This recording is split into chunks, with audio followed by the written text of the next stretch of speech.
Welcome, curious minds, to The Deep Dive. Today, we are immersing ourselves in, well, one of the most delightfully dense, maybe absurd, but apparently utterly necessary documents we've come across. It's a graduation lecture, delivered by a Professor Leaky Quiverson of Bunderbrook University. So get ready for a deep dive where the title alone needs a bit of a run-up. It's The Tripartite Conmookication of Garrulovituperation, a Clazomaniac's primer on obnubula gregaticisms. Yeah, that title tells you pretty much everything about the kind of intellectual velocity we're dealing with today. Right. And our mission, well, it's ambitious, maybe even, like you said, a little perilous. We're here to try and master the principles of what Quiverson calls precise, high-minded verbal criticism. Which is basically the art of the polite, super grandiloquent, but absolutely devastating insult. Exactly. It's not just about using big words, then. No, it's more like precision engineering, critical language. Right. The whole framework is built on this idea of churlish plus loquacity. Which is what? Being sparingly mean, but powerfully so. Yeah, kind of. Using few words, but making them count. Yeah. And mastering refined gongorical lubrications. Okay, that just sounds beautiful, like smoothing the way with dense vocabulary. Pretty much. Smooth, rhetorical deployment of elaborate language. But here's the kicker. Quiverson doesn't see this as just, a party trick. No, he frames it as essential, mandatory even, for surviving in any professional hierarchy, which he calls, rather chillingly, the kakistocracy. The kakistocracy. Rule by the words. Oh, app. And he lays out the stakes for success. Explicitly. Your advancement, he says, depends on three things, and the order is crucial. And I remember reading this, the order is terrifying. It really is. Yeah. First, your ability to deliver that nuanced, that very careful, polite insult. Okay, first, number two. Second, your ability to document and analyze other people's flaws using clever wordplay. Paranomasia, he calls it. And only then, third on the list. Only third is the actual quality or merit of your ideas. Wow. So in this kakistocracy, if you can't verbally demolish your opponents with refined language, your ideas, no matter how brilliant, are essentially nugatory. Worthless. Doesn't matter. So to secure your critical perspectives, what he calls epistemichronicity. You have to learn how to critique a sententious bozal, basically, a pompous idiot, without ever raising your voice. Just using, like, a massively superior vocabulary. Exactly. Leveraging that highfalutin language. Yeah. That's the architecture we need to map out today. Okay. Let's get into it. Where does this seriousness come from? Well, to really get it, you need to understand the culture it sprang from. The Bunderbrook Standard. Quiverson uses this very specific example. Right, the chess tournament one. That's it. Yeah. He points out that the Bunderbrook academic policy demands immediate, like draconian disciplinary action. If a professor sends a student who was late, mind you, to a major chess tournament without a proper opening strategy. So it's not really about the chess. Not at all. It's about professional readiness, preparedness. If they'd punish failing to prep for a game, imagine failing to equip a student with the linguistic tools for life. Precisely.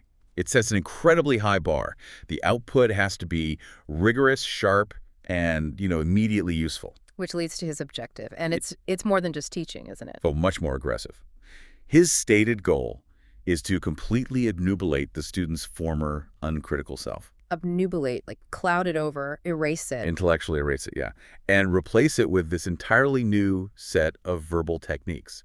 A new self, basically, dedicated purely to refined critique. Intellectual erasure for better insults. That's quite the transformation. It's philosophical. You're ditching polite ambiguity for the clear, sharp edge of what he calls conmookication. Conmookication, okay.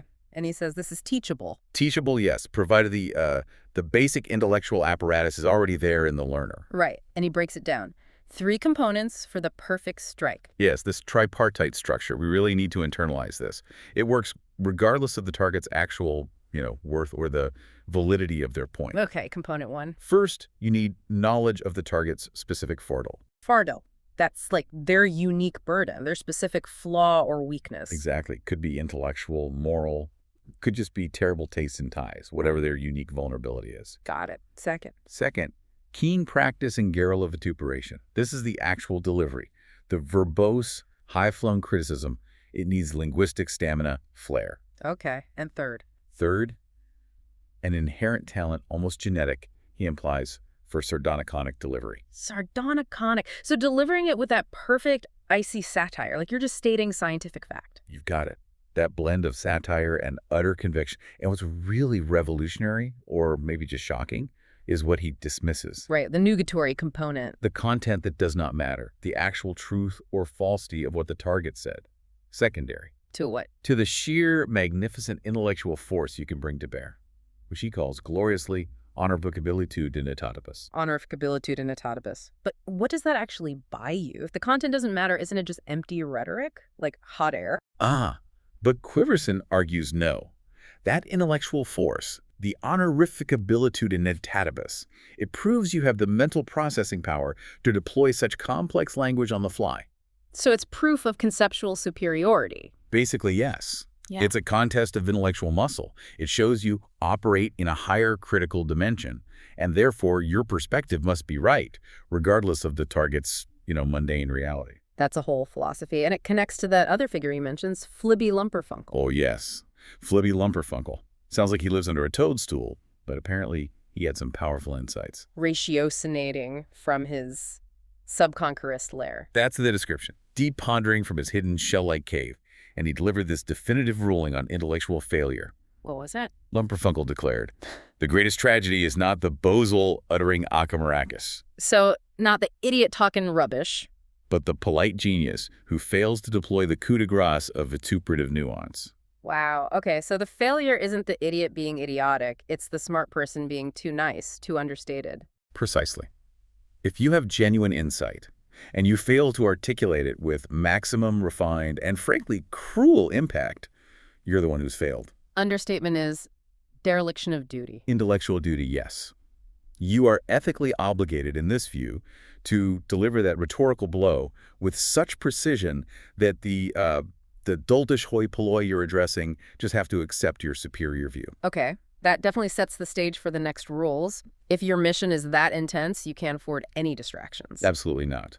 Which brings us straight to the operational rules. And the first one is totally non-negotiable. Maximum critical impact requires. Absolute monocircuitous focus, no compromises. You have to, as he puts it, dislunt the wiffle-waffle apparatus. Dislunt the wiffle-waffle apparatus. Love it. So turn off the phone, close the laptop. Everything. Put away the smartwatch. He's explicit because he's dealing with the limits of the mind. He calls the human mind, rather insultingly, possessing only one pathetic, old-fangled language processor. That single processor analogy is key, isn't it? It is. Because if that one processor is busy with background tasks, reading, Billy Do. Love letters. Right. Or chasing random flibbertigibbet fancies, airy thoughts, then the energy you have for crafting that perfect critique, it's diminished. Your vocabulary won't have that subtle, sophisticated edge. Exactly. You won't achieve that truly rumbustious slight. You'll just end up being a pinch fart, not a proper snarkist. Pinch fart versus snarkist. Got it. But there's more to it than just your own delivery, right? The distraction has another cost. A critical one. Distraction stops you from capturing the most vital data point, the target's immediate, spontaneous rictus of reaction. The rictus? That involuntary facial twitch? The blush? That split-second look of defeat? That's it, the flash across her face. And capturing that is vital. Why? Because if you deliver the perfect insult, but miss them acknowledging defeat internally... The whole performance is kind of wasted, isn't it? You miss the moment of submission. The rictus confirms your epistemic chronicity. It proves the critique landed perfectly, at the right time, with the right force. Okay. And to really hammer this home, he tells that story. The cautionary tale of Durfee Pluckerstank. Ah, yes, the indispensable tale of Durfee Pluckerstank, whose failure to maintain that monocircuitous focus led to a truly repugnant downfall. It perfectly encapsulates the danger of prioritizing, well, fluff over failure. So Pluckerstank was in some high-stakes meeting, a colloquy. A crucial one, discussing the pugnacious science of the nejdivist. The science of professional contrarianism, being difficult for a living. Pretty much a topic needing total mental focus. Mm-hmm. But Pluckerstank, he was multitasking at the highest level of, you could say, intellectual arrogance. What was he doing? He was simultaneously monitoring the cacophonodiscalational readings streaming live from his prize cow. Bessie. His cow. Live readings, what kind? Apparently, Bessie was grazing nearby, and he was obsessed with analyzing the bovine mugnum upon sequencer output. The cows. Digestive noises and grazing patterns. Digitized. You got it. He was so intensely focused on Bessie's gastrointestinal data stream that he committed the ultimate academic sin. Which was He failed to notarize the actus reus, the critical act of a simple ginker. a ginker, just a general annoying simpleton. Yeah, who was committing flagrant humbuggery. Yeah. Right there, in the front row. Yeah. Actively sabotaging the whole discussion. So he prioritized the cow's data over the obvious human intellectual failure happening right in front of him. Exactly. The result. Quiverson reports pure, unadulterated, discordant failure. Pluckerstank was left with only cummerspeck and regret. Cummerspeck, I love that word. Grief bacon, weight gained from emotional eating. Literally. Pluckerstank gained weight from the regret of ignoring the polexis, the guy's sort of giving a thumbs up to the failure and his impending paralogism, his faulty reasoning, all for the metaneurosilicic output of a grazing animal. The lesson seems pretty clear then. Absolutely. For you, the listener, the learner, your intellectual apparatus must be solely focused on the immediate human failure. The second you let that wiffle-waffle apparatus distract you, you risk becoming Pluckerstank, left with the cummerspeck. Your target has to be the single point focus. Your critical gaze. Yeah. Unwavering. Okay, so if that intellectual force has to land perfectly, let's get into the mechanics. How do you actually launch the assault? Right, the attack sequence. Quiverson is incredibly strict about the opening move. You must always eschew flumdiddle. Flumdiddle, crass jokes, basically. Yes, because they instantly cheapen the critique, turns it into mere fingle-fangle, something easily brushed off. Whereas a sophisticated insult needs, what? Reverence? Precisely. A true high-stakes insult needs the audience fully settled in their collywobbles. Their nervous attention. Yeah, paying full, almost gormless attention. Humor just creates distraction. Sophistication demands focus. So no jokes. Instead, you start with an empowerment promise, veiled as a compliment. Exactly. It sets this clinical teleological tone right away. Suggests the whole critique is just a necessary intellectual exercise, not some personal vendetta. Let's hear his specific example again. It really is a masterclass in framing. It is. It starts by addressing the audience's own ambition. Okay. It goes something like, I am confident that by the end of this hour, you will all possess the refined analytical tools necessary. See? Flattery and promise. To successfully identify and politely dislenting the next dungooner. Defines the target useless fool. Who offers an akamarakas of an opinion. Defines the opinion nonsense. Delivered with such a maudlin lack of substance that it inspires tarantism. And defines the effect. It causes hysterical dancing mania. So you, the listener, are instantly positioned as superior to this hysteria-inducing idiot. It's a brilliant framing. It really is. And that sets the tone for the main strategy. Pugnacitarius tomography. Right. Not just criticizing. It's like a high-resolution, aggressive CAT scan of their intellectual failure. And the first rule of this tomography. Cycling on the fartle. You have to keep referencing the target's specific unique flaw, their fartle, and its attendant cacophonic discalational quiddities. The strange discordant qualities that come with the flaw. Exactly. And you circle this law, Wittershins, counterclockwise, multiple times. Suggesting it's so fundamental it needs this protracted analysis. Like a 5-year investigation, a quinquennium of abuse. Right. And this cycling has to follow the critical rule of 3. Okay, rule of 3. To make sure everyone, target and audience, grasps the sheer depth of the chimericality. The fantastical impossibility of their idea. The flaw has to be referenced 3 times, each time using increasingly grandiloquent and lugubrious language. Lugubrious, darkly solemn. So you're not just repeating, you're escalating the linguistic severity. You're turning up the heat with vocabulary. And as you drill down, you have to clearly build a fence around your idea. This is where you show why they're not just wrong, but fundamentally flawed. Why they're a ninny hammer, not just a blockhead. Crucial distinction. A blockhead makes simple errors. You can correct them. A ninny hammer, Quiverson argues, operates from a corrupted intellectual architecture. Building that fence separates your nuanced critique from, the insipid gruntings of the Scullian, just basic name-calling. And he gives that technical example for this, the Conmookication model example. Yes. This is where he draws that clear line between simple wrongness and, catastrophic structural failure. How does it go? Something about Arnold Pittles. Right. He posits, well, the puerile nature of Arnold Pittles' argument is not a simple logical error. It's a profound failing that runs in exponential time across his entire Conmookication intellectual model, whereas a simple contradiction would only be linear. Okay, let's unpack that. Linear versus exponential. If it's linear, the damage is contained. He's just wrong about that one thing. Right. Wrong in that moment. but an exponential failure. That means the initial flawed premise, the fardal, it compounds itself, it grows infinitely. Pittle's entire intellectual model is corrupt. So he's not just wrong now, he's mathematically doomed to be wrong about everything built on that foundation. It's the ultimate intellectual dismissal. You're not just saying his argument failed, you're saying his failure scales exponentially into the future.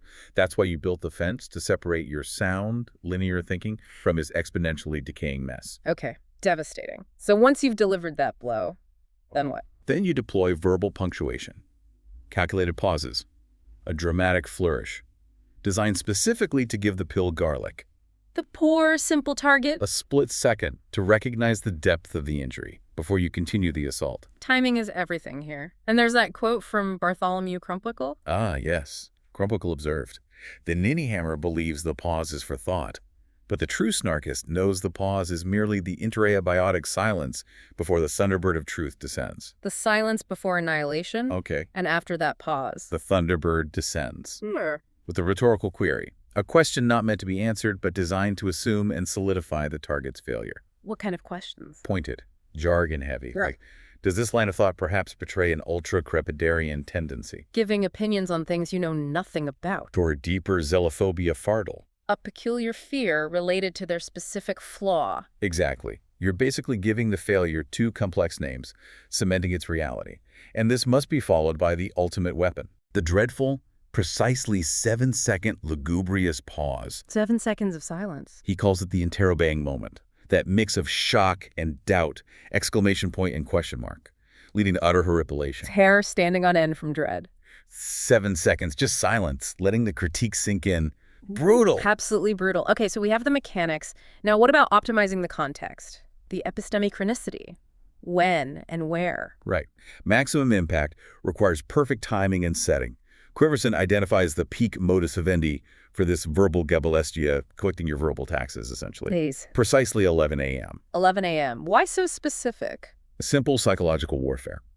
At 11 a.m., the target is fully awake, the coffee's kicked in, their intellectual defenses are theoretically at their peak. So they can fully appreciate the exquisite pain and brilliance of your deconstruction. Exactly. Too early, they're groggy, miss the nuance. Yeah. Too late, they're tired, won't care as much. 11 a.m. is peak appreciation time for sophisticated pain. Okay. And the psychological setting. Well, also crucial. The target needs to be in a state of inchoate confusion. Thoughts just starting to form. Their collywobbles, their nervousness settled just enough to listen, but not enough to mount a solid defense. And if they try to regain composure, try to impose order? Immediate counterstrike. Yeah. You have to destabilize them. Quiverson calls composure dreadful homogeneity. You can't let them achieve it. What does he say? Something about fog. He instructs his followers, it's futile to attempt to perceive the end substance, the underlying reality of their flaw, through the thick fog of premature composure. Keep them off balance. Keep them chasing their own thoughts while you attack. Preparation also involves checking out the venue, casing the place. Yes, inspecting the terra nullius, the neutral ground. And if you can't visit, you visualize. And the visualization is interesting. Darkly satirical, yeah. He tells the critic to imagine all the seats filled with profoundly disinterested farm animals. Farm animals, why? They're not judging you, they're chewing cud. It ensures that no matter how badly the target, the slobberdigullion, the sloppy fool responds, their failure won't seem as bad as the bizarre documentary already playing in your own head. It's a tool for complete critical detachment, maintaining your cool. Right, detachment. And then there are physical tools, the apparatus of exposure, boards versus props. Yes. A board is for pure information, diagramming a complex fallacy with, Fourier precision, making sure the audience tracks the technical error. But props. Props are the path to absurdity and genius, he argues. If they're pertinent, you use an absurd, childish prop to link a complex idea to the target's thinking, highlighting their lack of substance. Like Flibby Lumperfunkel using a rubber chicken for epigrastomancy, fake divination. Exactly. The absurdity of the prop mirrors the absurdity of their intellectual failure. But, and this is crucial, the prop must be pertinent. Which brings us to the cautionary tale, the seafood tragedy anecdote. Oh yes, the vital lesson learned the hard way by Quiverson himself. Apparently right after his trip to study the Yiddi's subconscious tendencies. Hidden under shell tendencies. Okay. He brought a platter of cold-boiled scallops into a seminar. Scallops? Why? He hoped to prove the obnubilicious effect, the clouding of judgment. He thought the way light bent through the cold scallop flesh, their refractive indices, somehow mirrored the target's internal leconsequious logic. Logic full of gaps and missing steps, reflected in scallops. It didn't work. It was a total disaster. The prop was so disconnected from the argument, the whole thing devolved into this tragic gallimaufry, a confusing jumble of butter sauce, and apparently the Yeti's mournful cry, which Quiverson kept hearing, maybe post-expedition stress. So the prop became a distraction. A delicious one maybe, but still. Exactly. It didn't aid the pugnacitorious tomography, it just fed the gourmandizer in the back row. The rule is simple. If the prop isn't immediately, obviously pertinent to the logical flaw, you're making a huge mistake. Okay, so every action, every word, every prop serves that one goal, proving the target's exponential failure. Any deviation is weakness. You got it. Which leads us to the things you absolutely must not do. The pitfalls. The 7 carking failures, avoiding the Scabrolacherian misstep. Right. To meet that Bunderbrook standard, you don't just practice Conmookication, you rigorously avoid the dark arts. These 7 recurrent, odious sins of the inferior insulter. If you commit these, your critique is just wiffle-waffle. Your technique is too jejune. Childish. Worse, you're dismissed immediately as a common Scabrolacher, a lazy, idle lounger. Yeah. In the eyes of the sophisticated audience, you failed. So avoiding these is just as vital as achieving honorific abilitude in etatibus. Okay, let's break them down. Failure number 1. Totoxanic repetition. Repeating yourself badly. Yeah, the lazy track of saying the same basic thing 3 times, using slightly different but equal boring phrases. It doesn't illuminate the flaw, it just makes your target look like a simple dullard. Not the spectacular idiot, the Zounderkite you wanted to reveal. Exactly. Your vocabulary needs to expand the critique, not just loop around. Okay. Second sin. Churlish pasiloquence. Failing to be grandiloquent enough. Precisely. Demonstrating insufficient verbal firepower. It reveals you as a petty pinch fart. A nobody. If you have the big words, Quiverson insists you deploy them. Holding back is failure. Weird. Flapdoodle. Empty talk. Waffle. Yeah. Resorting to verbose rambling when what's needed is a precise, acidic, highly specific observation. Flapdoodle is like intellectual filler. It gives the target breathing room, makes your argument seem weak. It's the enemy of sharp critique. 4th failure. This sounds painful for Bunderbrook types. Paranomasia failure. Yeah. Failing to use appropriate high-level wordplay, not just simple puns, but clever rhetorical twists. If you mess this up. The delivery becomes clunky, inarticulate, ultimately nugatory. The intellectual fun is gone, the impact is lost. It's just dull. 5th. This one sounds bad. Catastrophic, fatal error, specious logic. When your own argument doesn't make sense. Exactly. When you, the critic, in the heat of your Garrulovituperation, expose your own argument as a non sequitur. If your logical fence collapses, you are revealed as the true blockhead. There's no coming back from that. Ouch. Okay, 6th. The garrulous descent. There's a fine line between impressive grandiloquence and just chaotic babbling. So talking too much, losing the plot. Yeah. Adopting an overly talkative style that descends into slumgullion, like a watery, messy stew of words. It marks you as a true blatherskite. The critique has to stay surgically precise. No rambling. And the 7th final sin. This one goes back to that need for detachment. Mawkish sentimentality. Getting emotional. Allowing the attack to become overly mawkish or maudlin. Sentimental, self-pitying. It turns the verbal sparring into the weeping of a mollycoddle or a milksop. Criticism needs to be clinically cruel. According to Quiverson, yes. Never emotional. Emotion just dilutes the honorific ability in etatibus. Avoid these 7, or you're just another Scabrolacher. Okay. Avoid the sins. Practice the techniques. What's the goal beyond just winning the argument? Is there a higher level? Transcendence. That's what the true learner seeks. To rise above the ordinary Scabrolacher and inspire genuine audience admiration. Quiverson points to 3 traits that mark the critical genius. Which are? Zealophobicity, obscurantism, and monocircuitous detachment. Zealophobicity. Not just fear of zeal, but like extreme skepticism of any enthusiasm. Pretty much. Viewing passion itself as suspect. Obscurantism is about maintaining that intellectual barrier, making sure your complexity isn't immediately obvious to the target or the masses. And monocircuitous detachment is that clinical distance we talked about. And how do you prove you've reached this transcendent level? Your vocabulary becomes the measuring stick. Quiverson argues if your vocabulary is so turgid, Dense, swollen with complexity, that it requires a refractometer, a scientific instrument, just to figure out the meaning, then that signifies high quality. sharp, original wit. It proves you're operating on a level of the target the Pilgarlic just can't reach. Exactly. And that complex vocabulary also works to bond you with the elite in the audience. Eye contact becomes important here. Why? It allows the critic to sense the audience's admiration, their appreciation for your ability to dismiss a fustelarian, a pompous windbag so cleanly, so elegantly. You're not really debating the target anymore. You're performing for the sophisticated few who get it. This careful orchestration then leads to the grand finale. The apodictic conclusion, the final, irrefutable salutation. You can't just stop. You have to end with a clear summary of the target's specific complex failings. Leave absolutely no doubt about their utter defeat. And then the polite dismissal. Yes, you salute the audience, bring them into your sophisticated circle, while simultaneously making sure the target knows they are dismissed, utterly beneath contempt. His example is the perfect final twist to the knife. How does it go again? It's been great fun being here. I look forward to coming back on many occasions in the future.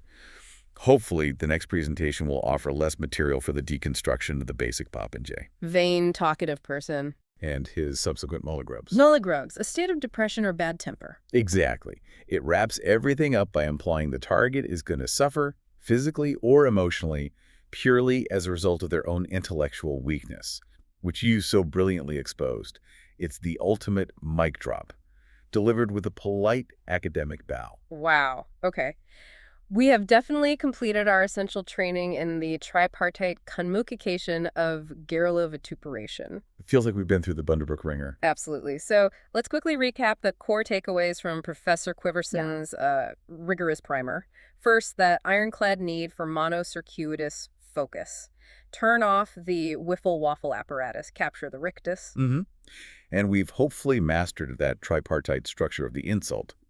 Identify the unique fardal, practice the verbose fault-finding in Garrulovituperation, and deliver the blow with sardonic flair. We definitely understand now why exponential failure is considered intellectually superior to just a simple linear contradiction. It's about the scale of the flaw. And crucially, we know those 7 odious sins to avoid. We don't want to end up as common, sloppy scobberlotchers. Never. And we've grappled with that grim reality, according to Bunderbrook anyway, that success in the kakistocracy might depend more on the quality of your insults than the quality of your ideas. Which is a disturbing thought. It certainly is. Yeah. So we'll leave you, our listeners, with this final provocative thought. Something to perhaps practice your newfound conmookication skills on. Okay. Considering this hierarchy Quiverson describes, what existing fardal out there in public discourse right now, some weakness that seems to run in exponential time what is most ripe for some really thorough pugnacitarious tomography delivered with true honorific abilitude dignitatis? What bozal, what pompous fool out there deserves the next refined Bunderbrook-style coup de grace? Something for you to ponder. Indeed. We look forward to perhaps sensing the results of your refined critical capacity out in the world. Until the next deep dive, keep your focus monocircuitous and keep learning.